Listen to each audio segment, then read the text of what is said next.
good morning, and welcome to this Facebook Live where I'm going to be talking about why working harder, or maybe I should say working more, isn't always the answer to better grades. So, welcome if you're watching the replay. There's probably if you're watching live, you're probably just sorting yourself out and finding this.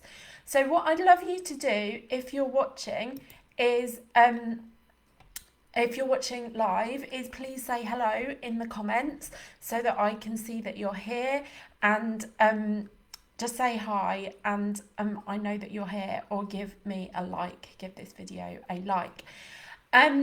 So I'm Lucy Parsons. I run Life More Extraordinary Academic Coaching, where we help families in the GCSE and A-level years with how to study, basically, and all the communication skills and all that kind of thing that goes into making the GCSE and A-level years less stressful and more successful.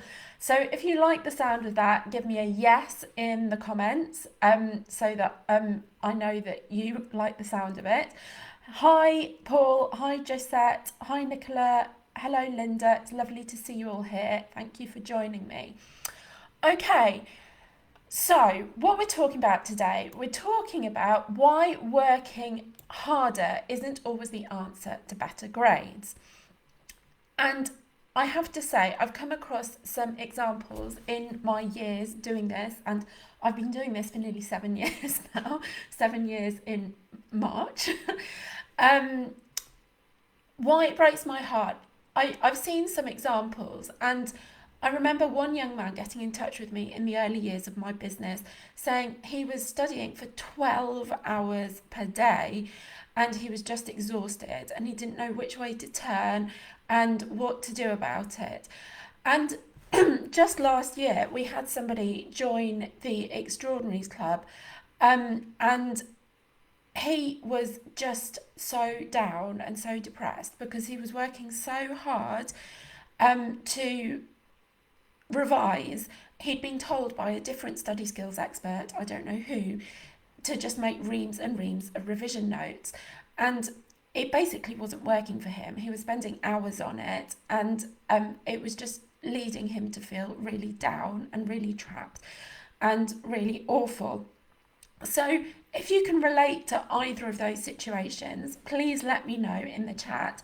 Just put a me in the chat, or my son or my daughter. But if those examples of working really, really hard don't relate to you, then this is also going to be useful to you, because the flip side of that is that there are a lot of students who aren't working very hard at all. And for them, what I'm going to share today is also going to be helpful, because they will be able to work, not do very much work, but the work that they do, they'll get more bang for their buck out of it, basically. So give me a number 1 in the chat if that sounds good to you. Okay, so let's get into it. So the first point is why quantity of revision isn't as important as quality. So there's this kind of stereotypical image that I have in my head, and I think I've had this in my head since I was revising for my own GCSEs too long ago, and that is of a teenager on their bed, maybe with music playing, textbook open in front of them, maybe they're holding a highlighter, phone next to them. That wouldn't have happened when I was a teenager because we didn't have mobile phones then, but nowadays, phone next to them, and basically they're just staring at the textbook. Maybe they're disconsolately highlighting the odd bit, and and every time a notification goes off on their phone, they're getting distracted and checking in with that notification. If that sounds familiar, give me a yes in the chat. Because I think it's very similar. Maybe some aspects of that are happening with you, but not all of it. I call this kind of the lazy revision kind of stereotype. And this is basically a total waste of time. I mean, I know that when I do anything in this way, nothing goes in. It's like it goes in one ear, out the other. And it's because it's really passive. So I teach students that they need to be doing active revision rather than passive revision. And that means that when you're actually revising, you're working a lot harder, but you actually have to spend a lot less time doing it. It's a lot more efficient because it gives you results. You know, you learn better, you understand better, you get better insights and all that kind of thing. So you actually have to do less revision when you're using active revision. And basically, if you're following that lazy student stereotype on your bed, textbook, just staring at it, wondering why it's not working, you'd be better off not doing it at all, basically, because it just doesn't work.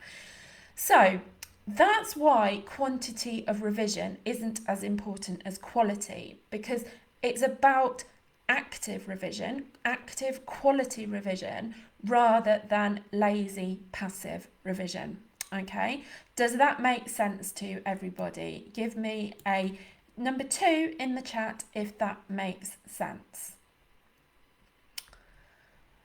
Okay, well, let's move on to the next point then. So, how do you actually know if the revision you're doing is a waste of time or not? So, firstly, well, I've got 3 questions that you can ask yourself, or 3 checks that you can do on the revision to see whether it's wasting your time or if it's actually going to help you ultimately get better grades. So, the first question is, as you're revising, so this is one for the students amongst us. So students, when you're actually revising, you should be thinking, is it working? Is it going in? So asking yourself those 2 questions. Is it working? Is it going in? Okay. And those 2 questions will tell you whether the revision you're doing is worthwhile or not. Because if you're not understanding it, if you're not able to remember it more, if you're not able to have better insights into what will get you better marks or not, then basically it's a waste of time. Okay, so check number 1 is asking, is it working? Is it going in? Check number 2 is looking at whether your marks or grades are improving over time, or even if they're just holding steady. Maybe you've kind of got a level and that's your level and you're keeping at your level. The worst thing possible is if your marks start to go down. And if your marks start to go down, that's a sure sign that the revision that you're doing is not actually working. It's not the right kind of revision to be doing. So the final check is the revision hard? So I know the title of this broadcast is why working harder isn't always the answer to better grades. But what I really mean is why working more isn't always the answer to better grades. Actually, if you want to work less, the work that you should be doing should actually be really quite hard work, and you should be able to feel your brain working. So I can remember times when I've been learning, trying to understand things that were maybe a little bit beyond my comfort zone. And you can almost feel physically inside your brain the changes happening to store the information or lock that understanding in. Okay, if you're working really hard in a revision session, your brain should be tired when you've finished. Okay. Artie Lodia, who is one of the coaches on my team, and she taught the How to Revise A-Level Biology Masterclass in the Extraordinaries Club as well. She says that if you're not working hard and you're not thinking hard when you're revising, then basically the revision's not the best quality of revision that you could be doing. So that is the third check. Is the revision you're doing hard? And basically, if you are having to think really hard, you can really feel the change happening in your knowledge and understanding, then you know the revision is really, really paying off. Okay, so does that make sense to everybody? Which of those checks, number one, which is asking yourself, is it working? Is it going in? Number two, are your marks improving? And number three, is doing the revision hard? Which of those checks do you think is going to be most important to you? Give me a number one, a number two, or a number three in the chat to let me know. Okay, while you're doing that, I'll move on to the next point, the third point. So this is that before you start a revision session, you should be choosing an intention for that revision session. Now, most people, or a lot of people, before they start revising, they'll be like, right, now in this next revision session, I'll be choosing this particular topic and that's what I'm going to be working on today. That isn't enough. That's not enough of an intention to really get the most out of a revision session. So there are 4 intentions that I want you to think about and choose from when you start a revision session.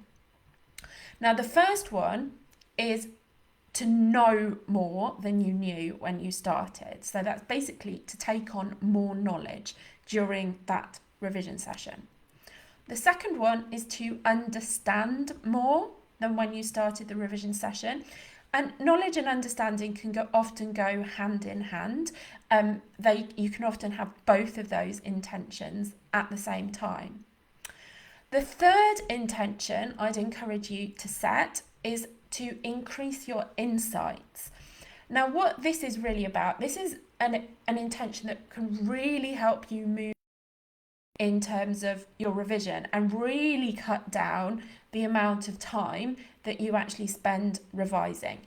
This is where you, for example, go to the exam board website and look at the examiner's reports. Examiner's reports are written by some examiners for your subject, for your board, and they basically give a review of where people did badly on exam papers, where people did well, what they want future candidates to work on and be better at. So that can give some real insights into what examiners want to see. The other thing to really look at is exam papers and mark schemes. And again, they give really, really great insights into what you need to work on, what you need to get right, and what isn't important in terms of your revision. So this kind of revision really supercharges your revision because it really helps you to focus in on the things that matter. So that's the third intention, to get better insights into what is required of you. Now, the final type of revision, or the final intention that you can set for yourself, is to increase your marks as a result of this revision session. Now, you could argue that all the other 3, knowledge, understanding, and insights, help you to get better marks. But this is about really sitting down and testing yourself and seeing how you're doing and seeing if you've improved the marks that you're capable of getting from the previously. So the 3 intentions are to increase knowledge, to increase understanding, to increase your insights, and to increase your marks, okay?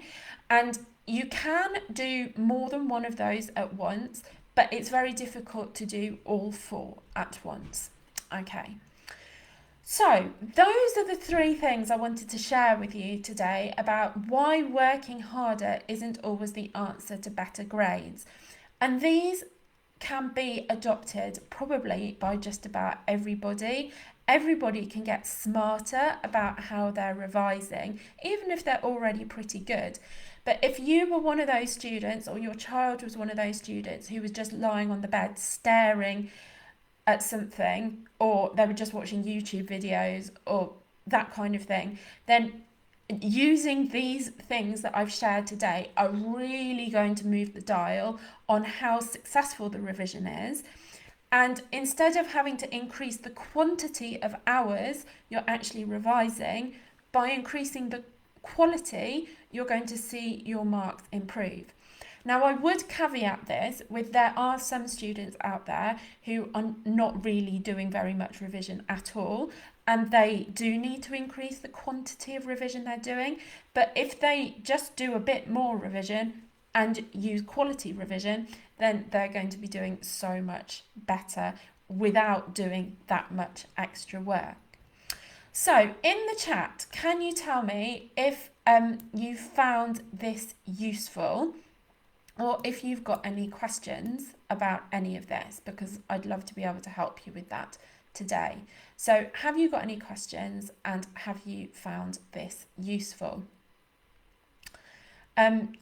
I know that if I'd known this stuff when I was revising, I could have spent a lot less time revising, particularly the stuff around intentions. I mean, some of the things that we can access today weren't as accessible when I was at school, things like examiners' reports, but I so wish that I had been able to access all of those kind of things when I was doing my own exams, and we are so lucky now that we can. Okay, so Paul's saying it's very useful. I'm not seeing any questions, so if people do have questions, be quick, pop them in the chat. Everybody's saying it's very helpful. Okay, brilliant. Well, I will leave it there for today then, but I just want to say that if you want more help with revision, you can download a free chapter of my book, which goes into even more detail about how to revise effectively. And you can find that on my website at lifemoreextraordinary.com/free chapter. So that's lifemoreextraordinary.com/free chapter. And I think I've put that in the description for this video as well. If you found this useful, I'd really appreciate it if you shared it with other people who you think would find it useful. You can tag them in the comments, or you can just share it onto your Facebook timeline. So have a wonderful day. Thank you so much for joining me here today, and go ahead and put these tips into practice. Bye-bye.